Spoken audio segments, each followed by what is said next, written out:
Hello, Petal. How you doing? How's it going? How have you been over the last couple of days? As ever, if you'd like to put a little comment in the little comments box, let me know how you are, how things are. Tell me a joke if you would like to. I always enjoy your jokes. They're fantastic. Really like those. So, it's been a bit of a palaver over the last couple of days. I was intending to record yesterday for you, but it was a day. I've got my new Yeti X microphone and I'm so very chuffed. So hopefully you'll find that there is an improvement in the audio quality and the balances and everything. I tell you, it was one chuff on though, actually getting this microphone. So I'd waited to wait until it was on offer because I just 160 quid. I could not justify it. So I waited until it was on offer. Down to £125, and when I got it I was so excited. They were saying, oh, it's going to come on Sunday, but it was going to come on Friday, but it's not going to come today. So I was like, oh, he's here, he's delivering me microphone. So I opened up the bag and it was the older version, which was a version up from the one, my old one, which I'd had for 14 years, mind. So it was a version up from that one, but it was way back from the one I actually paid for and wanted. And I was like, that's rude. So I had to arrange for that to be sent back. And I thought, okay, so I'll reorder, no problem. So when I went to reorder 1 to 3 weeks for delivery, I was like, this must be really popular. So I did something that I wouldn't normally do. Now, I don't mind. I love saving up, to be perfectly honest. I'll save up for something. And when I get it, I feel like it's a real achievement. I'm like, yeah, I got it. Yay. That sort of thing. And I thought, right, this time, I'm going to take a punt. And there was one that was like used like new on the Zon.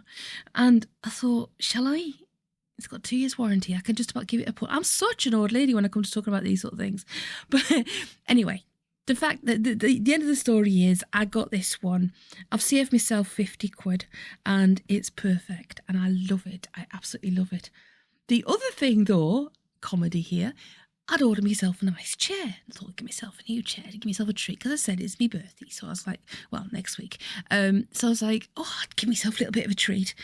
And I got this chair, which again, bit of a punt, bit more than I'd usually pay, but still it was again on offer, strangely enough, for the same price.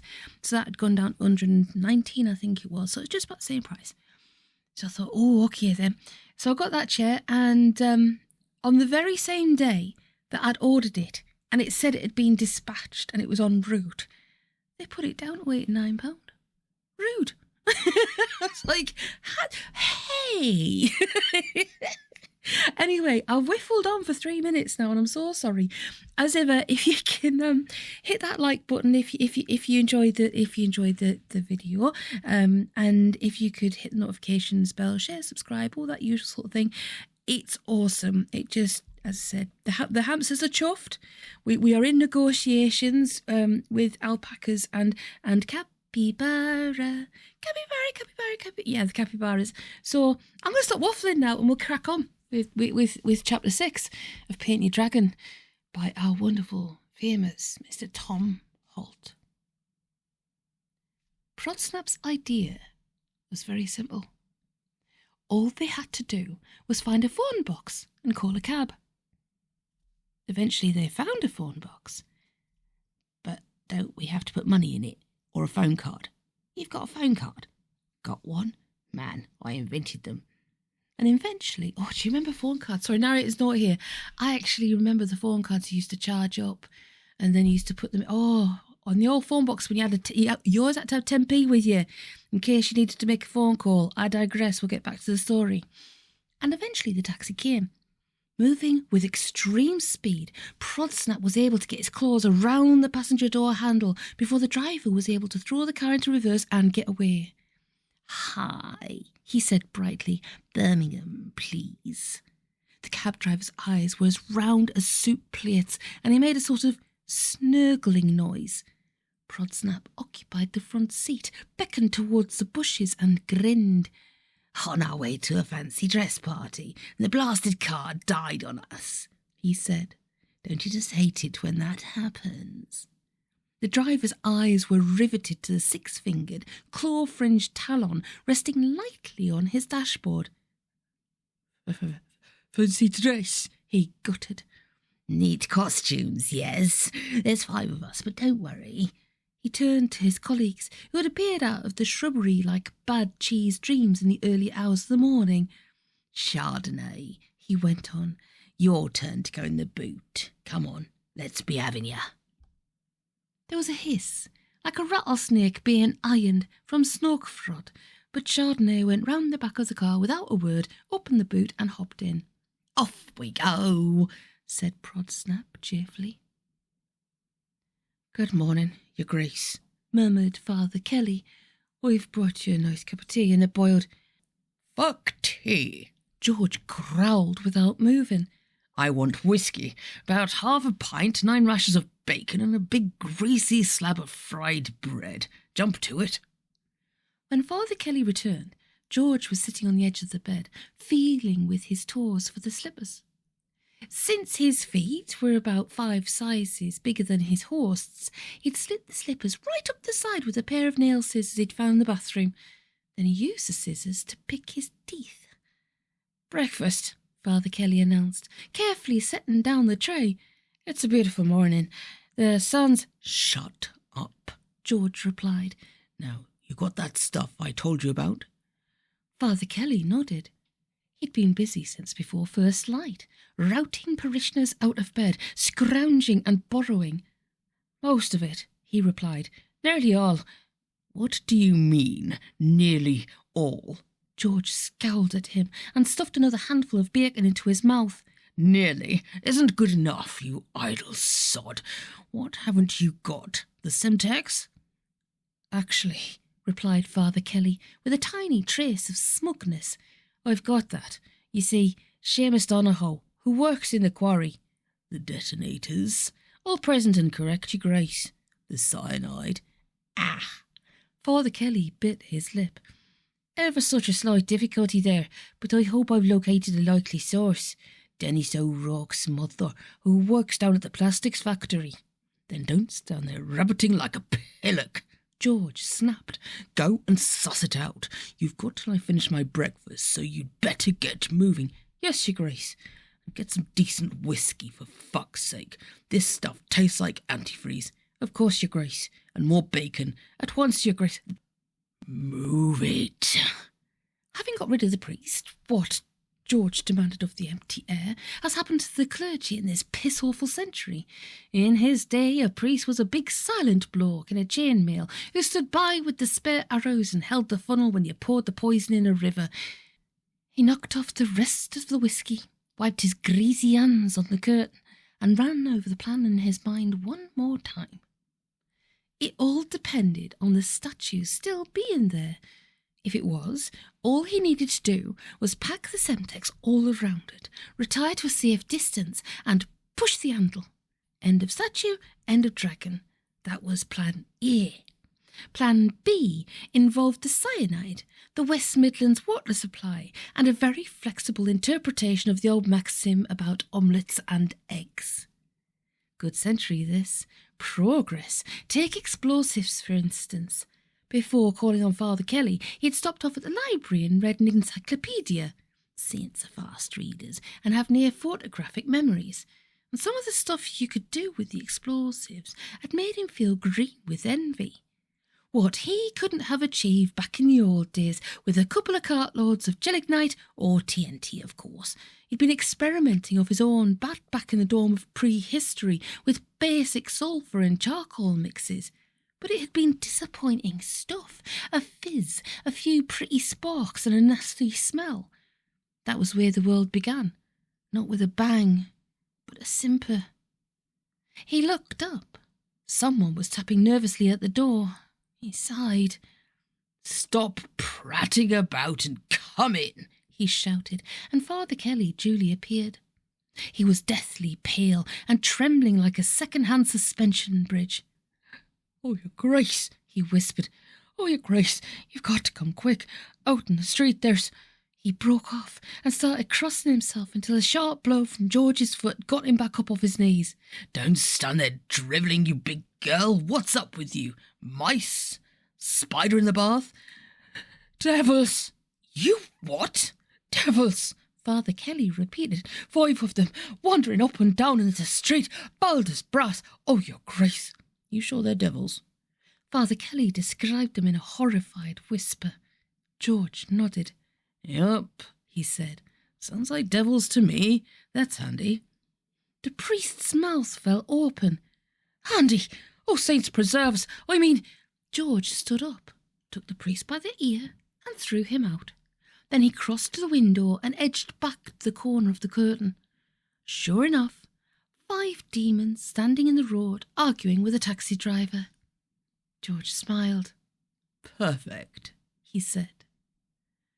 Of course it's a valid credit card, replied Prodsnap angrily. Look, you stupid ponce, can't you read? Bank of Hell, it says. Expiry date. Well, you don't need to know that, he added, putting his thumb over the embossed numbers. What you might call, sensitive information. The driver took the card and peered at it. What's them funny squiggles? He said. They don't look like writing to me. Prodsnap swore. Hell's own internal language was a relatively recent innovation, an artificial tongue introduced so that all the myriad races who crowded the 9 rings would be able to understand each other. It had been loosely modelled on Esperanto, but for obvious reasons they changed their name. They called it Desperado. Chardonnay, he said. You're a bloody intellectual. Come and explain to this cretin here. Mistake, Prodsnap realised. The demon Chardonnay still believed that difficult situations could be diffused by explanation and negotiation. Once you'd been around the shop floor as long as Prodsnap had, roughly the same length of time the sun had been alight, you knew for certain that without explanation and negotiation there probably wouldn't have been a difficult situation in the first bloody place. At his side, Slit-grinned scowled. Why don't we just eat the sucker? He whispered loudly. No worries. You hold his arms and I'll bite out his... Prodsnap shook his head. Not possible, he said. Don't want to create an incident, do we? Hence the low profile. Bad choice of words. Slit-grinned always had low profile, something to do with the fact his eyebrows and simian hairline shared a very narrow common frontier. There's nobody watching, is there? Slit-grinned replied. I mean, nobody's going to miss him, are they? Pity we haven't got any mustard. But still... For the last time, Prodsnap growled. Don't eat the livestock. Got that? Bloody spoiled sport. Bad as the friggin' management you are. Chardonnay's negotiations were just on the point of collapse. One positive thing, further acquaintance had dissolved the cab driver's fear of demons to the extent that he was just bracing himself to give Chardonnay a very hard punch on the nose when the door of a house on the other side of the street opened and a human figure walked out into the middle of the road. Need any help? He said. Prodsnap stood in his way and put on his nastiest expression. Absolutely no effect. Here, he grunted. Who are you then? Me? The newcomer grinned. George is the name. I'm a saint. Chubby Stevenson, alone in his office, dictated the last of the day's letters, checked the essential printouts, ran a distracted eye over the net and switched off. Work over for the day. He allowed himself to remember what happened. In a soundproof penthouse office suite, Everest height above the midnight traffic, nobody can hear you scream, except the cleaning lady. Having got it out of his system, he rebooted his brain, engaged analysis mode and tried to think. Interference. Something, he shuddered to think what, had evaporated all his team's precision-engineered happiness like snow on a hot exhaust. But happiness, in its raw, 999 pure form, is one of the most dynamic forms of energy in the cosmos. Once it's out in the open, fizzling and spluttering like a lit fuse, other forces tend to remember previous engagements and drift unobtrusively away, like merry travellers who've just realised they gate-crashed a mafia wedding. What on earth could emit negative vibes strong enough? Chubby focused. The key phrase here he recognised was an on earth. Woof woof, down boy, wrong bloody tree. Shit, he whispered. In the course of his dark and unnatural work, Chubby had seen many strange sights and heard stories that would have sent Clive Barker scrambling to the all-night chemist in search of a catering pack of Nembutal. Now, it is not got no flying clue what that is, but I imagine it'd be something to settle a queasy tum-tum. I digress. All of these he had digested and faced down, drawing on his massive entrepreneur's reserves of fortitude and strength of purpose. Bah! Humbug! One traveller's tale, however, had shaken even his monumental composure. No other living man had ever heard it, for it was an account of a journey into the very jaws of hell, and it had left him, for a while at least, with a purpose only slightly more resilient than second-hand flood-damaged balsa wood, and his fortitude marked down to 20tude. The thing about hell, the traveller had stressed, is not that it's horrible or ghastly. There's vitality in horror, and the grotesquely bizarre balances on a razor's edge between screaming and laughter. Where there's vitality, there's life. Where there's laughter, there's hope. But in hell, there is no life and no laughter, not even the hideous cackling of sadistic fiends. Hell is, quintessentially, very, very miserable. And if happiness is fire, misery is water. Cosmic, Chubby snarled to himself. The very last thing I need right now is those nosy buggers. Because he reasoned, knowing as he did the truth, hell is part of the establishment. It stands foursquare behind the status quo, the government, the rule of law, and the maintenance of order. You can govern the universe without a heaven, at a pinch, but not without a hell. Forget all the stuff it says in the brochure about pandemonium, the realm of chaos and the dominion of evil. It's just in there to make you buy postcards. If you want to find the greatest stronghold of old-fashioned morality in the whole of existence, check out the basement. Those guys make the Vatican look like one of Caligula's less restrained dinner parties. They believe, which is why they're so goddamn miserable.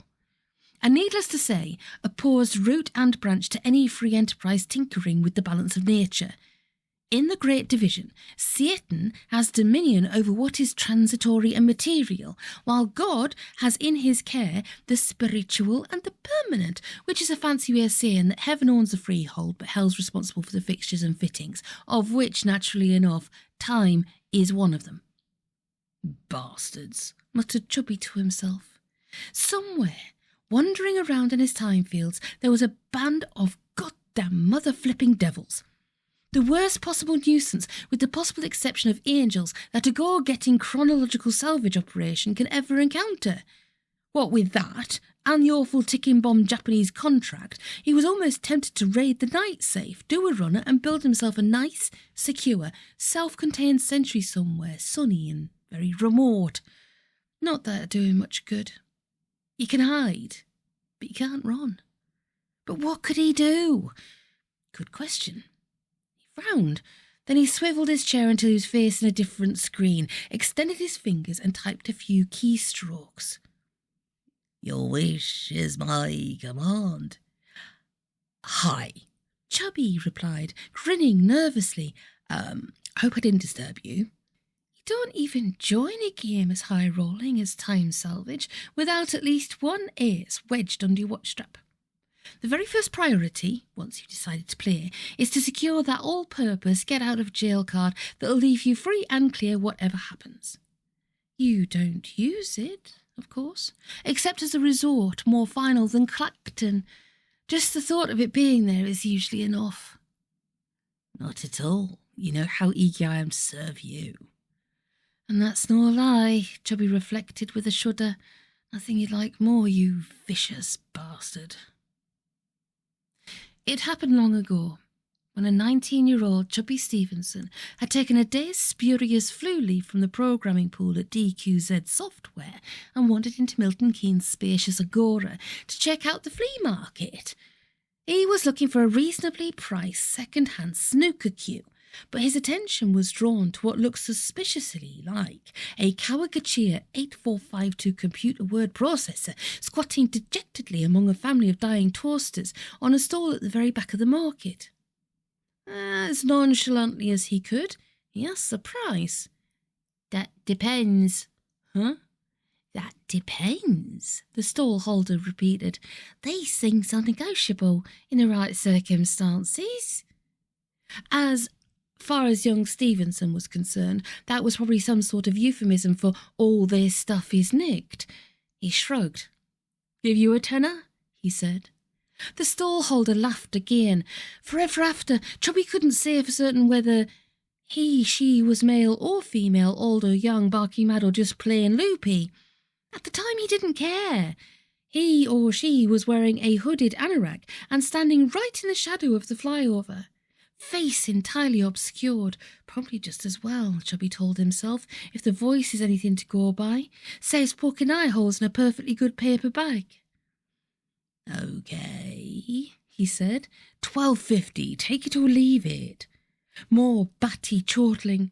He was just about to walk away and sort through what looked like a box full of really choice Duran Duran LPs when the laughter stopped.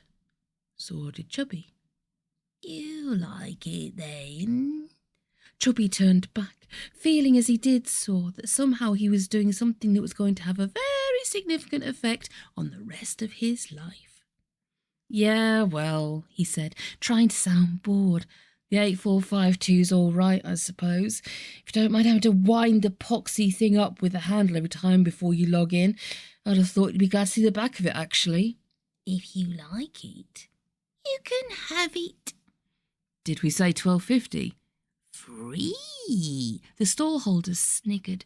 Gratis and for nothing. I'll even throw in 6 discs and a plug. For a moment, just one moment, Chubby had the curious sensation of being mugged with a bunch of lead daffodils. All right, he said. Where's the catch? To take the back off, you mean? Well, you just press this little plastic tab here and then you... The drawback, the bad news, the sting in the tail. Oh, that. There isn't one. Honest? The stallholder was so obscure now that Chubby could only really make out a voice in an absence of light. Cross my heart and hope to... Honest, it works. It won't break down. Son, you should chuck the day job and start overselling dental floss to gift horses. Chubby wavered. There was something he didn't quite... But free's free. Also, Milton Keynes free is really bloody rare. Done, he said. Does it come in its original box? And another thing, replied the stallholder, nagged. If I were you, I'd wait until my luck breaks down before I start pushing it. Take the sodding thing and get lost. When he'd got it home and plugged it in, it was pitch dark. The bulb had gone in his bedsit, and the battery in his torch was doing primeval slime impressions. The green light from the screen seemed to soak into every corner of the room, like the spray from an overfilled cafetiere. Your wish is my command. Chubby snorted. A DQ said they'd stopped using gimmicky logins years ago, even for games. He pressed the key to eject the master disk, but nothing happened. I am the genie of the PCW. Centuries ago, a mighty sorcerer imprisoned me in this tiny purgatory. Release me. Chubby's jaw dropped. Even Sir Clive Sinclair was never this far gone. He hit the power switch. No effect. He pulled the plug. The green light mocked him. If I promise to serve you, will you release me? Easy come, Chubby muttered to himself. Easy go. He picked up the big adjustable spanner he kept for adjusting the chain on his moped, turned his face away and belted the screen as hard as he could. Ow! The spanner flew across the room. His hand felt as if the national grid was taking a shortcut through it. After a very long 3 seconds, he pulled himself away and fell over. The screen was unbroken. That was foolish. If I promise to serve you, will you release me? Fucking hell, you bastard machine! You nearly electrocuted me. You were foolish. You will not be foolish again. Without taking his eyes from the screen, Chubby backed away until his hand connected with the door handle. His last thought, before his whole body became a running river of light and pain, was, okay, so aluminium does conduct electricity. Then he collapsed again. Get up. He could see the words without looking at the screen. He got up and sat in his chair. Thank you. Explain, he said. I am a spirit of exceptional power. A magician conjured me into this machine. The machine swallowed me. You know how it is with these primitive floppy disk drives. So? If you release me, I'll be your slave for the rest of your life. Whatever you say will be done. And the catch? There is no catch. You have to undo 2 little brass screws around the back of the console. The snag, to fly in the ointment. If you release me, I must have your soul. Oh, Chubby frowned. Have I got one? Of course. To be brutally frank, if the average soul is a Ford Escort, yours is a T-Reg Skoda. But I'm in no position to be choosy. Do we have a deal? Jeez, Chubby thought. On the other hand, what you never knew you had, you never miss. And none of this is actually happening anyway. I don't know, explain how it works. Let me share your soul. With it, I shall be free, except that as long as you live, you may command me to do anything. Anything? Anything that is within my power. Ah, cop out. The screen filled with undulating, wavy lines. If Chubby had had the manual, he'd have known they represented laughter. No, he wouldn't worry about it. What I can't do, as the saying goes, you couldn't even spell, but I must warn you of this. Every time you command me, a little bit more of your soul becomes mine forever, and when I have all of it, then we shall be one. Be one? Chubby scowled. Don't follow you. You mean like a merger? Undulating, wavy lines. Very apt. Imagine a merger between the Mirror Group and the Brightlingsea Evening Chronicle, and you'll get the general idea. Okay. Chubby's throat was dry, but his palms were wet. And if I refuse? If I cannot have your soul, I shall incinerate your body and fry your brain with lightning. Oh. If you choose quickly, I might be persuaded to throw in a free radio alarm clock. Right, well, in that case. So far, he'd had 4 goes. Each time the results had been immediate and completely satisfactory. Each time he hadn't felt any difference at all, except that on the first occasion he'd been a young, pear-shaped computer programmer living over a chemist shop and hoping one day he'd meet a nice girl with her own car. Now, your wish is my command. I know. Now listen carefully. Oh my goodness, I love the genie in the PC. I wonder what it would be like if my PC had a genie in it. I dread to think the resentment it would have built up by now with all the work that it has to do. Oh my goodness. So, that was the inaugural chapter with the new microphone, and I think it went quite well. I'll have to have a little look at the levels and peaks and troughs and that sort of thing, see how that goes. But as ever, tell me, how are you doing? How are things going? Can you hit the like button for me, please? It's just there.